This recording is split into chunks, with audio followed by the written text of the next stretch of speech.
जिस प्रकार से रोटी कपड़ा और मकान जीने के लिए अत्यंत ज़रूरी होता है, उसी प्रकार एक जगह से दूसरी जगह आराम से पहुंचने के लिए ज़रूरी है एक बेहतर रोड कनेक्टिविटी। अगर कहीं की रोड अच्छी बनी है तो आप एक मज़ेदार और आरामदेह सफ़र का लुत्फ़ उठा सकते हैं। और इस रोड कनेक्टिविटी से अपने कुछ फ़ायदे व नुकसान हैं, जो कि हम कुछ देर बाद चर्चा करेंगे। तो अपने टॉपिक पर वापस आते हैं और बात करते हैं रीवा में बन रहे रिंग रोड की। मगर उससे पहले आपको ये बताना चाहूँगा कि आखिर ये रिंग रोड है क्या। तो सबसे सरल शब्दों में अगर बताऊं तो एक ऐसा रास्ता जो कि आपके शहर के भीतर बिना प्रवेश किए दूसरे रास्ते जो कि शहर के दूसरी ओर आपको निकाल दे, या फिर ये कहें कि ऐसा रास्ता जो कि बिना शहर में प्रवेश किए आपको दूसरे शहर या राज्य में मिला दे, वो रिंग रोड कहलाती है। रिंग रोड किसी भी शहर के चारों ओर एक सर्कुलर फॉर्म में बनी होती है, जिसे ऊपर से देखने में ये रिंग की तरह प्रतीत होती है। इसीलिए इसका नाम रिंग रोड रखा गया है। रीवा में अगर रिंग रोड एक की बात की जाए तो इसका कार्य पूरा हो चुका है, जो कि रतहरा से सिलपरा तक बन चुकी है। मगर ये कंप्लीट रिंग नहीं है।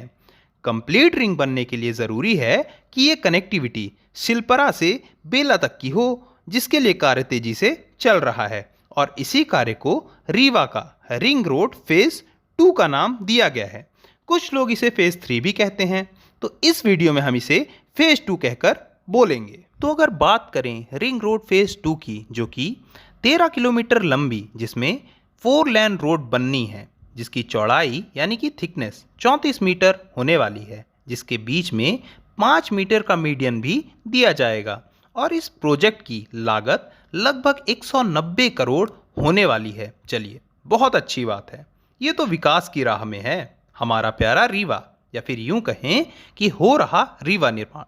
तो अब चलिए, अब जान लीजिए कि रिंग रोड बन जाने के क्या क्या फायदे होने वाले हैं। पहला, जब बड़े वाहन शहर के भीतर प्रवेश किए बिना ही बाहर से निकल जाएंगे तो शहर में ट्रैफिक ऑटोमेटिक कंट्रोल में रहेगा। इसका मतलब शहर के भीतर सड़क हादसों में काफ़ी कमी आएगी और शहर के भीतर का ट्रैफिक स्मूथली चलेगा और शहर में जाम जैसी समस्याओं से भी निजात मिलेगा। दूसरा, रिंग रोड में सफ़र करने वाले वाहन एक जगह से दूसरी जगह आसानी से एवं कम समय पर पहुंच सकते हैं, एवं वायु प्रदूषण में भी शहर के भीतर काफ़ी राहत मिलेगी। तीसरा, रिंग रोड के बन जाने से ऐसे गांव जिन्हें कोई नहीं जानता या उनकी इंपॉर्टेंस इतनी नहीं दी जाती, और ऐसे गांव जो रिंग रोड के किनारे बसे हैं, उनकी आपस में एक बेहतर कनेक्टिविटी हो पाएगी और विकास की इस नई राह पर वो छोटे छोटे गांव भी बढ़ चढ़कर हिस्सा ले सकेंगे।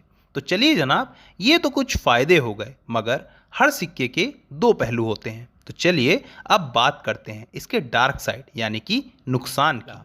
अभी अभी हमने देखा कि गोविंदगढ़ के मजबूर किसानों को जिनकी ज़मीन रेलवे द्वारा अधिकृत की गई है और बदले में उन्हें नौकरी नहीं दी गई है, तो इस प्रकार से अगर इस प्रोजेक्ट में कोई निजी ज़मीन अधिकृत की जाती है तो क्या उस किसान को उसका उचित मूल्य, या अगर किसी की पूरी ज़मीन चली गई है तो उसे जीवन व्यतीत करने के लिए नौकरी जैसा प्रावधान है। दूसरा, रिंग रोड का वहाँ बनना ज़रूरी होता है जहाँ कहीं ना कहीं अधिक वाहन चलते हैं, और जहाँ ऐसा होता है मतलब वहाँ होता है वायु प्रदूषण, और वो भी अधिक। दिल्ली का उदाहरण आप देख सकते हैं, जहाँ एयर क्वालिटी इंडेक्स रोस्ट है, तो वायु प्रदूषण भी हमारे लिए एक बड़ा चैलेंज बनने वाला है। तीसरा, ऐसे विकास के कार्यों में हमने देखा है कि हमें प्रकृति से छेड़छाड़ करना पड़ता है, जिसके लिए कई वृक्षों की आहुति देनी पड़ती है, जो कि हमारी जीवन रेखा का समाप्ति का मार्ग है। चौथा, ऐसी रोड में हमने देखा है कि जगह जगह पर टोल टैक्स देना पड़ता है, जिसकी कीमत आम रास्तों से ज़्यादा होती है।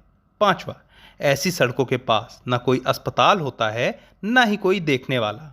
अगर कोई सड़क दुर्घटना होती है तो सवारी अपने सामान की स्वयं जिम्मेदार है।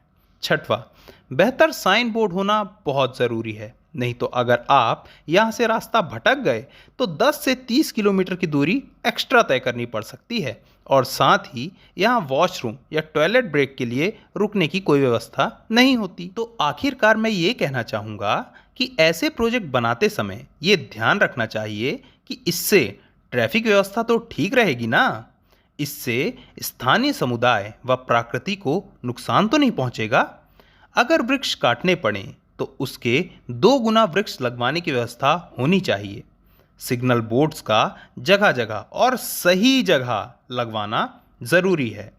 आपातकालीन व्यवस्था करवाना जिससे किसी को जान का खतरा ना हो। तो दोस्तों, इस वीडियो को देखने के बाद मैं आप मतलब कि देश की आवाज आपकी राय जानना चाहूंगा कि दोस्तों आप इसके बारे में क्या सोचते हैं। नीचे कमेंट कर जरूर बताएं।